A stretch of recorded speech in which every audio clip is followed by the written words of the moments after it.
What's good, y'all? It's your boy back again at the heart of sports. I've been on a little hiatus for a while from making videos, but I'm back and I'm planning on giving you guys some more consistent content, uploading a little bit more frequently. So y'all stay tuned, stay locked in, and I'm gonna go ahead and get right into it.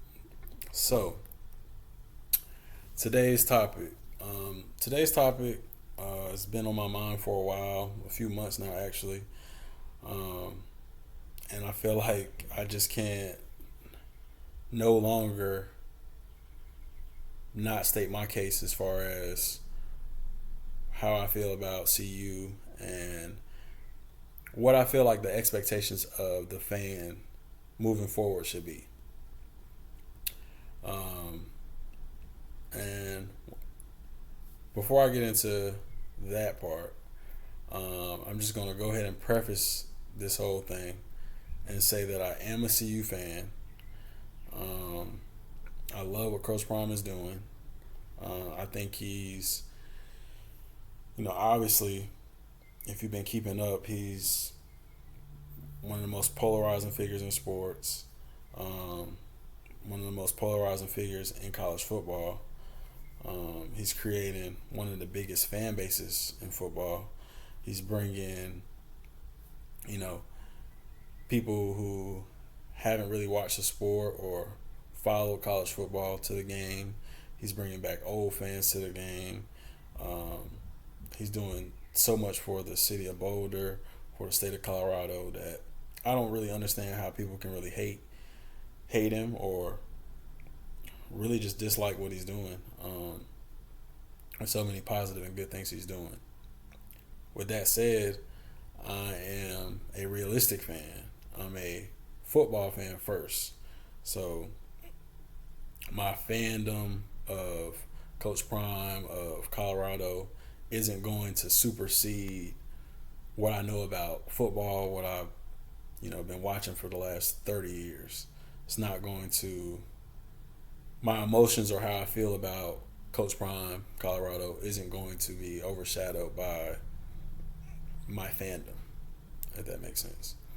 So the fans, what should the fans' expectations be? That right there is a very intricate question. Why? Because there's what I believe is three types of fans in the CU fan base right now. The first fan would be what I call myself the realistic fan. The realistic fan uh, basically has what I like to call realistic expectations on the season. What does that mean? Well, Colorado was 4-8 last year. Could have won some more games. Could have lost some more games. Um, have they improved over the offseason? I think they have for sure. Um, Improving doesn't necessarily mean your record gets better, though. Just throwing that out there. But I think they've definitely improved. Um, do I think their record gets better? Yes, I do think they have a better record than last year. But just because you improve doesn't mean that necessarily you do have a better record or a worse record. It doesn't mean that. But anyway, so that's a realistic fan. Then you have the extreme fan on both sides. The extreme hater fan is, and I gotta call him a hater fan because why would you hate so hard, or why would you have so much to say about something you don't like if you don't like it?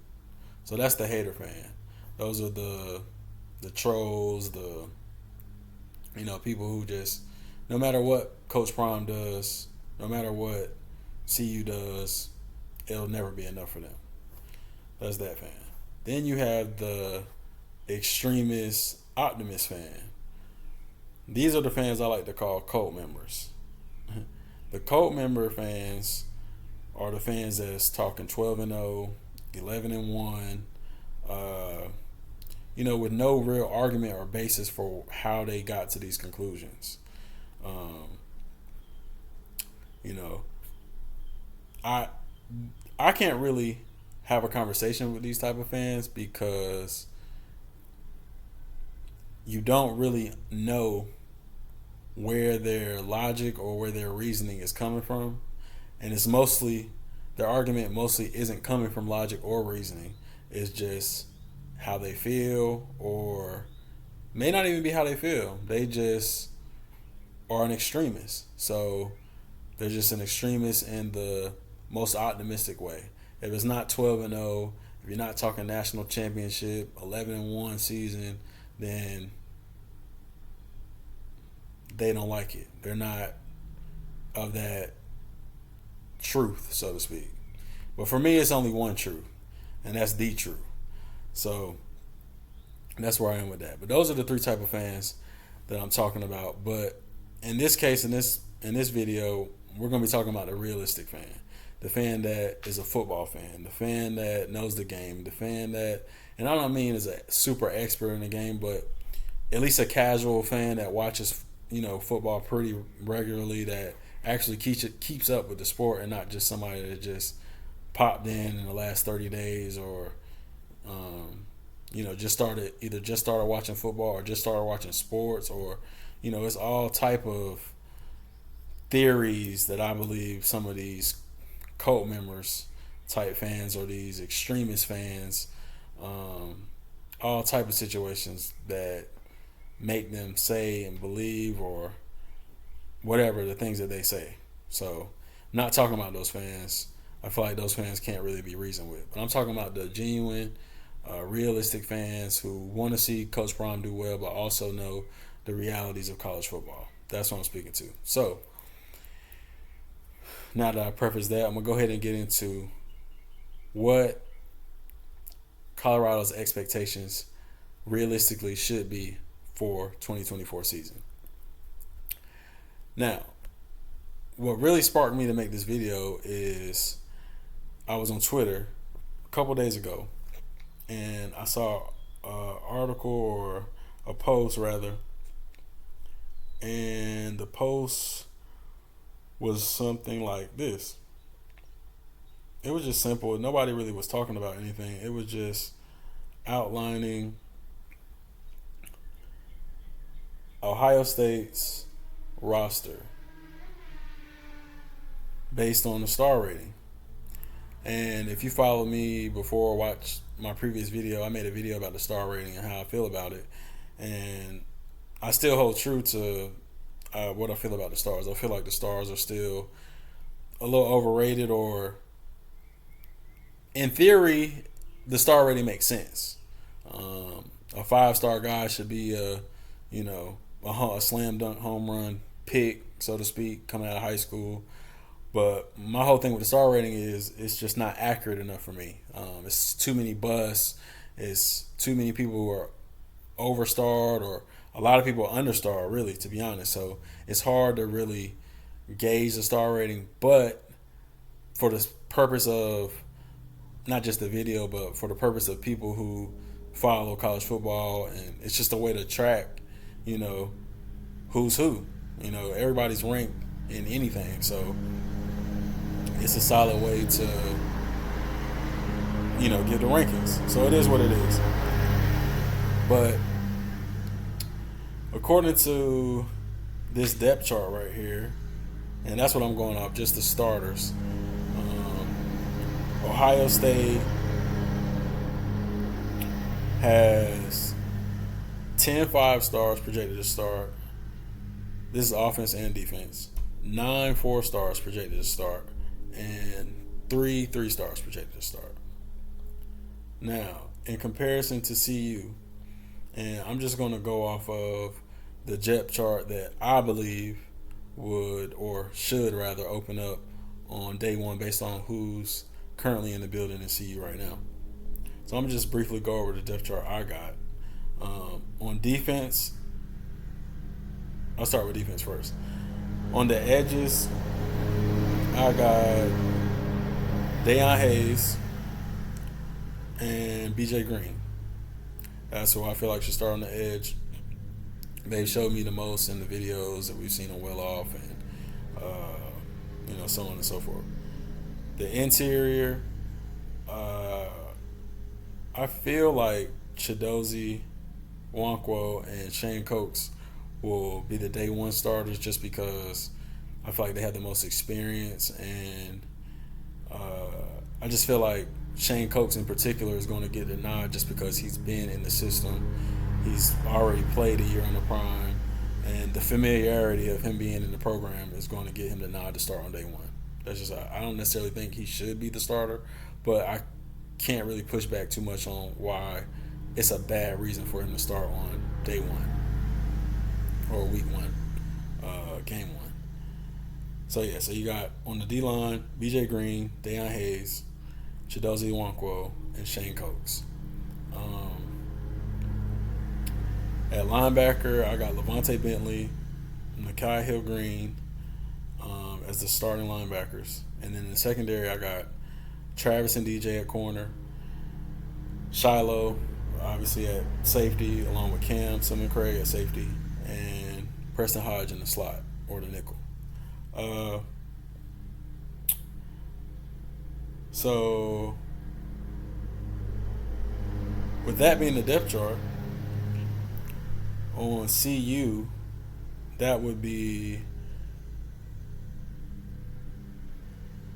5 stars, 3 5-stars, 7 4-stars, and 12 3-stars. That's offense and defensively. As I was saying about Ohio State's roster, 10 5-stars, 9 4-stars, and 3 3-stars. Now, why am I comparing Ohio State's roster with CU's roster? Well, because Ohio State has been pretty much in everybody's top 5 preseason polls entering, the 2024 season. Some people have them number one national championship favorite. I've seen them anywhere from 2, 3, probably as low as 5, I believe. So basically, that tells me that they're going to be a contender, a major player in the college football playoff, and probably a national championship contender. So why is that relevant? Well, according to the cult members or the extreme fans of the program, they think that we should win 11, 12 games, 10 games.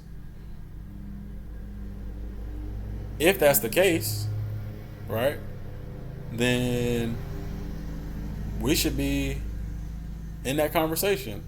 Playoffs, Big 12 championship, national championship contention, 10 plus games. That should have you right knocking on the door to be in the college football playoffs, right? So, looking at cross-referencing both rosters, it looks opposite. What do I mean by that? The amount of 3 stars on CU is the amount of 5 stars on Ohio State. Basically, Ohio State got 10 5-stars. CU got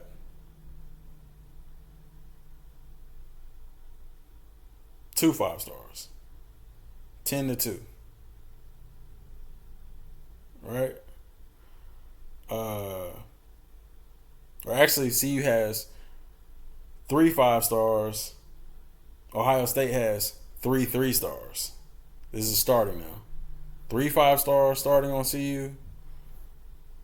3 3-stars starting on Ohio State. 4 stars, both similar.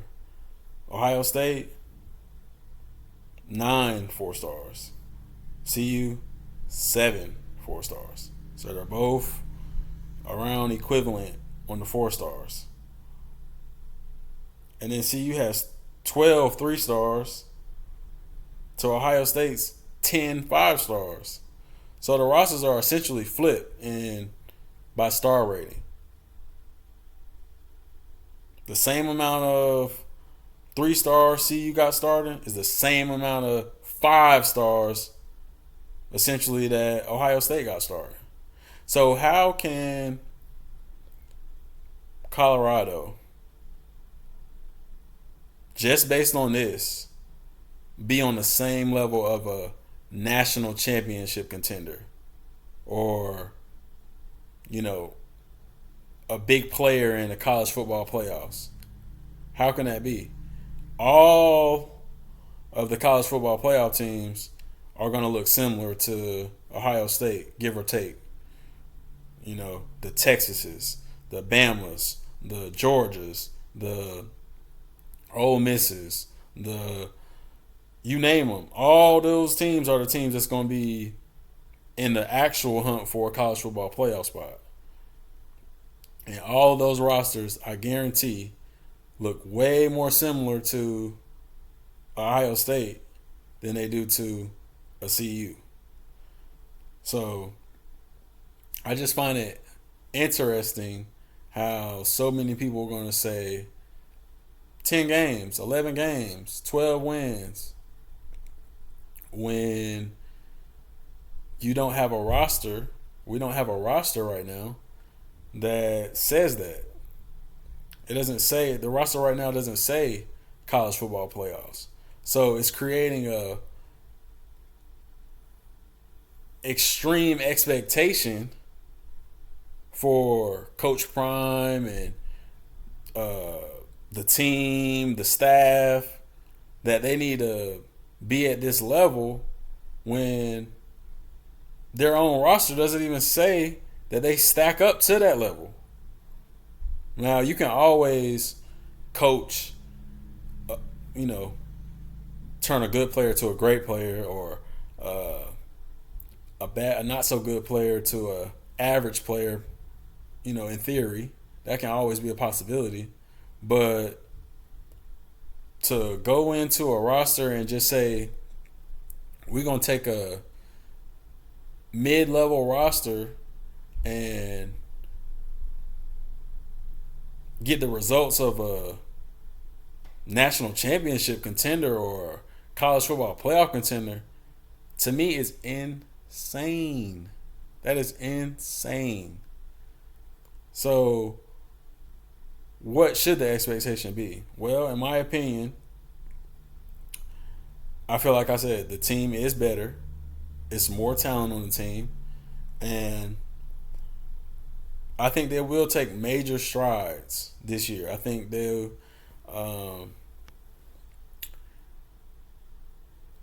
I had them first going 6-6 heading into the spring, and now after the spring, I got them going 7-5.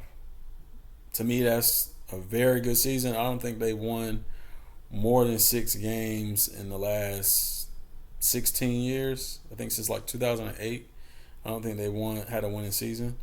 So for them to be able to win 7 games, go to a bowl game, I feel like that's a fantastic season. I feel like you're obviously trending in the right direction. That's 3 more games than 2023. And I would be ecstatic if they got to 8-4, if they got to 9-3. I would even be ecstatic if they got to 10 wins. I just don't think it's very likely that they get to 10 wins or 10 plus wins.